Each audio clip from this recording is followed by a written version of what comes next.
நீங்கள் இல்லாத நாளே எப்படி இருக்கும்? இன்றைக்கி நம்மளாம் இருக்கோம், நாம் இல்லை அப்படின்னா அந்த நாள் எப்படி இருக்கும்? இதை எனக்கே நம்ம யோசிச்சிருக்கோமா, நீங்கள் இல்லாத நாளே எப்படி இருக்கும் அப்படின்னு சொல்லி.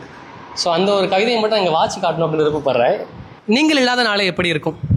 உங்கள் வீட்டு கடிகாரம் அது பாட்டுக்கு நேரத்தை காட்டி கொண்டிருக்கும். சூரியனுக்கு நீங்கள் இல்லாததை யாரும் சொல்ல போவதில்லை, அது பாட்டுக்கு விடுந்து கொண்டிருக்கும். விரும்பியவர்களுக்கு அதிர்ச்சியாக இருக்கும், விரும்பாதவர்களுக்கு மகிழ்ச்சியாக இருக்கும். பல பேர் விடுமுறை கூட போட முடியாமல் செத்ததான் செத்தான், ஞாயிற்றுக்கிழமைகள் செத்திருக்கலாம் என்று கூட புலம்புவார்கள். அழுகைகளுக்கு மத்தியில் சில நவட்டு சிரிப்புகளும் உதிரும். அவசர அவசரமாக வந்தவர்கள் கேட்டுக்கொண்டே இருப்பார்கள், எப்போது எடுப்பீங்க? உங்களுடைய நிறை குறைகள் மற்றவர் காதில் விளையாடுபடி பறை பார்த்துக்கொள்ளும். உங்களோடைய கூடி குழாவியவர்கள் இவ்வளவு தூரம் போக வேண்டுமா என்று கூட உங்களுடைய இறுதி யாத்திரையை கூட தவிர்த்திருப்பார்கள். யார் வந்தாலும் வராவிட்டாலும் குறித்த நேரத்தில் நீங்கள் மயானத்தை அடைந்திருப்பீர்கள்.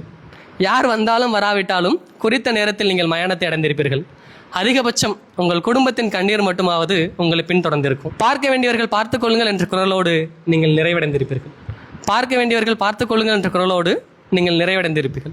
இதுக்கப்புறம் அங்கே யார் இருக்க மாட்டாங்கன்னா நாம இல்லை, இதுக்கப்புறம் நீங்கள் கிடையாது, நினைவுகள் மட்டுமே அப்படின்ற மாதிரி இருக்கும். இந்த உலகத்தில் நமக்கப்புறம் அங்கே இருக்க போகிறது நம்மளோட ஞாபகங்கள் மட்டும்தான். எல்லாருக்கும் நம்ம ஒரு நல்ல மெமரியாக இருக்குமான்னு கேட்டால் சத்தியமாக முடியாது. இவருக்கு பிடிக்கும், இவங்களுக்கு பிடிக்காது, எல்லாருக்கும் எல்லாரையும் பிடிக்கின்ற அவசியம் இல்லை.